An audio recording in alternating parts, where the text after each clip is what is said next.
We used to do it where we would just go seat by seat, electing.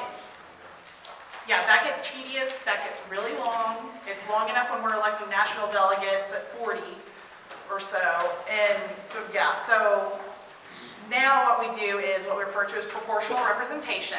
And that's where what we will do is, when basically we break up into essentially caucuses that typically are issue-based. And based on the representation, like your caucus, based on the representation of the room that is in your caucus, the percentage you represent, you're going to get that percentage of the 90 delegates to elect from that group. So what we do is, when we start up that process, the chair will then say that they're ready for anybody to come up who would like to announce the formation of a subunit or caucus, or there's a few different terms that get thrown around for it. So, announce the formation of that group, and so people will come up to those microphones or whatever the designated spot is, be recognized by the chair. Somebody come up, say, you have to announce your name, and I'm interested, I'm forming the labor subunit. Or sometimes people come up with names for them, the Progressive Workers of America subunit, or whatever. And so you'll have people announcing their different subunits. And then I also included a list of past subunits, which we've had environment, labor, healthcare, education, veterans, young Democrats / newbies, candidate-based ones, like we've had an Obama, we've had a Hillary, Bernie came on the scene after we had elected state delegates the last time, so we hadn't had one of those. There have been Howard Dean back in the day and Kucinich, but for the most part, they tend to be issue-based. This year, I wouldn't be surprised if we had something that was related to pipelines or Black Lives Matter or, a whole host of other things that are going on, immigration. What's that? Get rid of Trump. Yeah, there you go. There may even be one that's just that. Sometimes there are those. Sometimes there are those. There used to be anybody but Bush. Those do happen. So once, people have been coming up, and so we have, okay, any other subunits, any other subunits, any other subunits, then the chair will announce the subunits that have been created and kind of point them out to being in different sections of the room. So everybody who's about labor over here, all the environment over there, veterans here, teachers, that we'll be doing that number. And it is possible that maybe there are some groups like happened at the February training we did, where somebody said education, and then somebody said science education.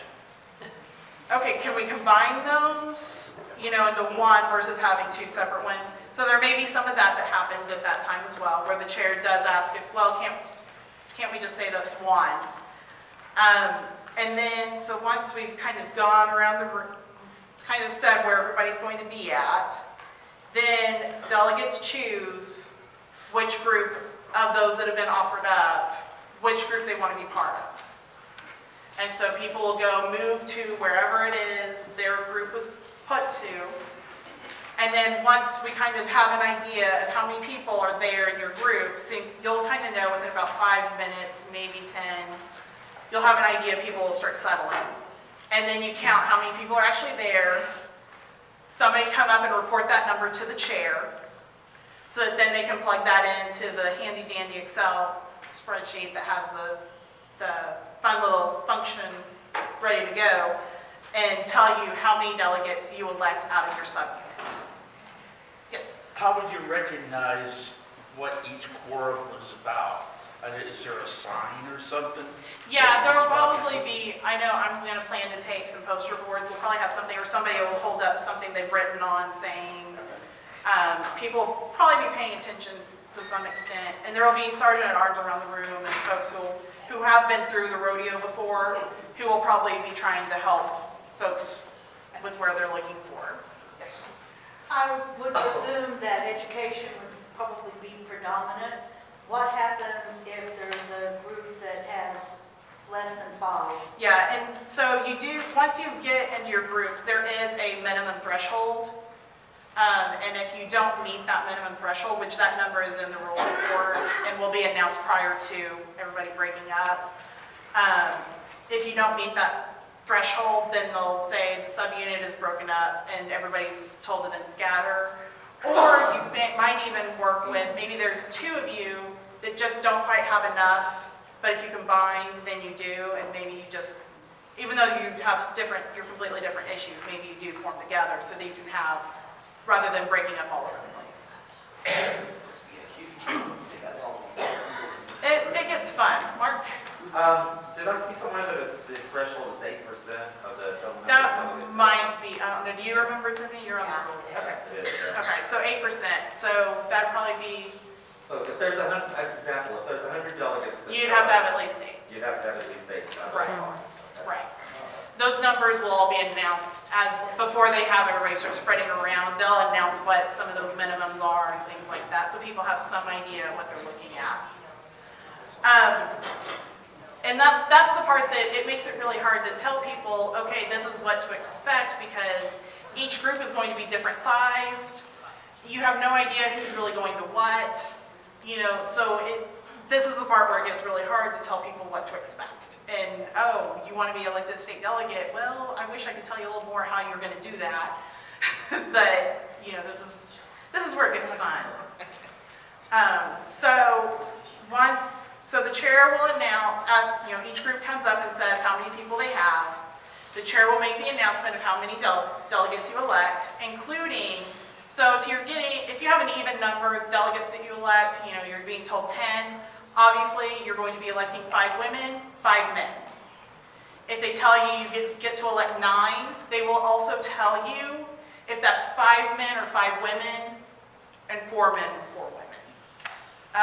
So for instance, what happens often, what I've seen happen before is you have a teachers group, they tend to be heavily women. So what typically the chair will try to take into consideration if there is that issue of an odd number, and probably say, okay, well, you all get to elect 5 women, 4 men, and try and give you that the extra as a female. Whereas veterans, you know, they tend to be heavily men, so they probably are going to have 3 men, 2 women. You know, something like that. They try to take that into consideration as best you can. Some groups it works better than others.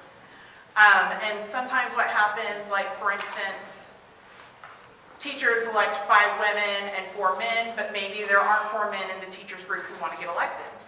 But you have more than 5 women who do. Well, that's when you can start some horse trading.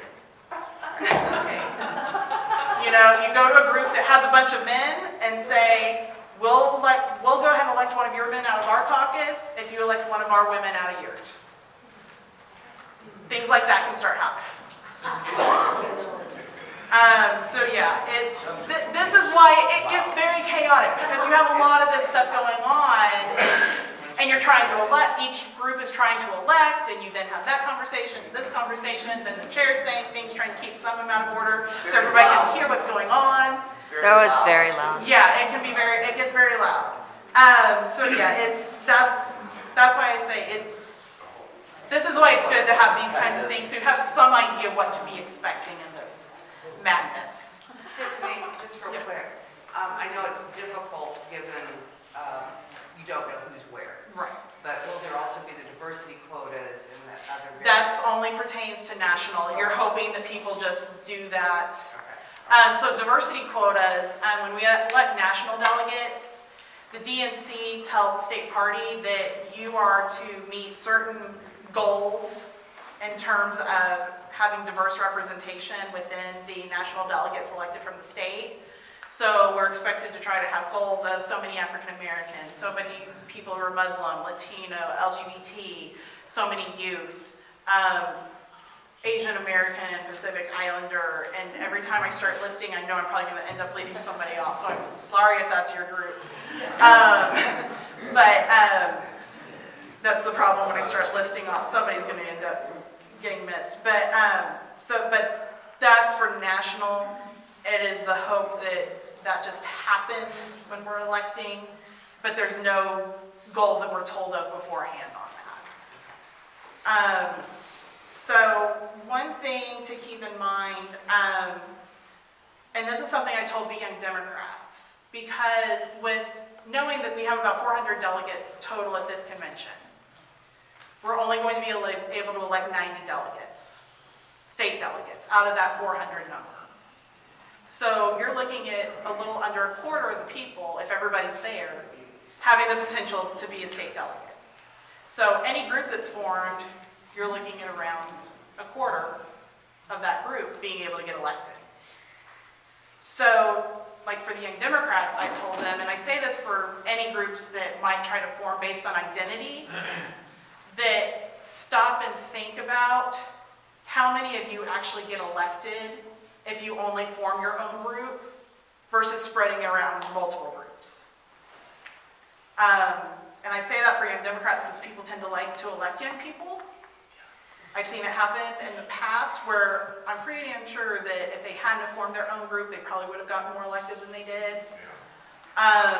But, you know, this year, we're going to have a lot more people, so all bets are kind of off.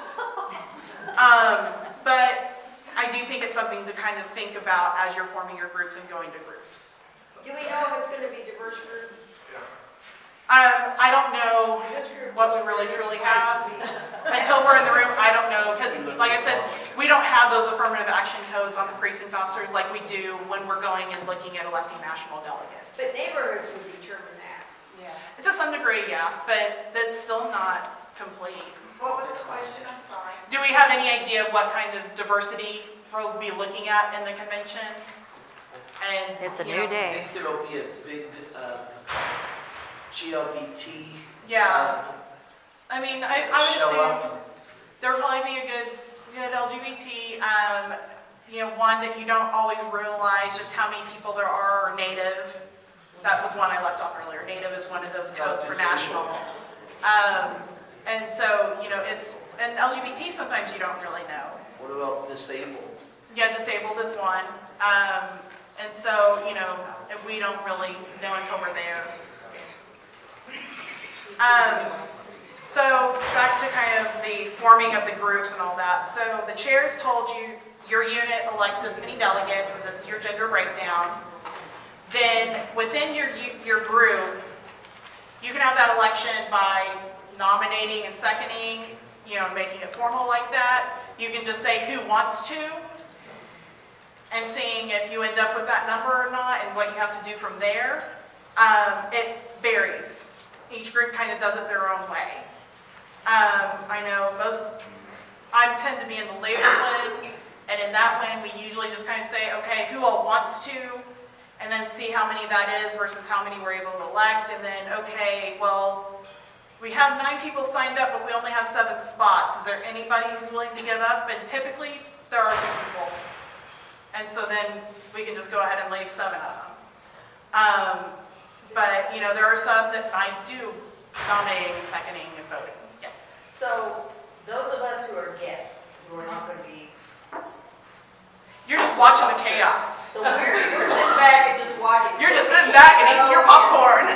Can you, so we can't go and sit and Yeah. give our opinion anyway. Well, she doesn't have her voter registration card yet. She But wouldn't if be you able were to. a Democrat. If you're a Democrat, you might be carrying a proxy, so you are pulled into it. But only Right. if you have a proxy, you can't be a So we delegate sit in the without middle and that. just watch. Okay. And what you can't, and somebody who doesn't necessarily have a vote, a proxy or otherwise, they can, like I said, they can still be elected. I'm trying to think, Dini, how would we really do that? They're still trying to get elected credentials-wise when we're in this point. Do guests really have to stay back, or? They can be elected and not vote. Right, but are they able to be kind of in that stuff? If you're a guest and you want to run for a state delegate, then you're probably going to gravitate toward a group and hope that someone within the group or speak to someone who Yeah. will nominate you, and then And then be ready to pull back out away from it.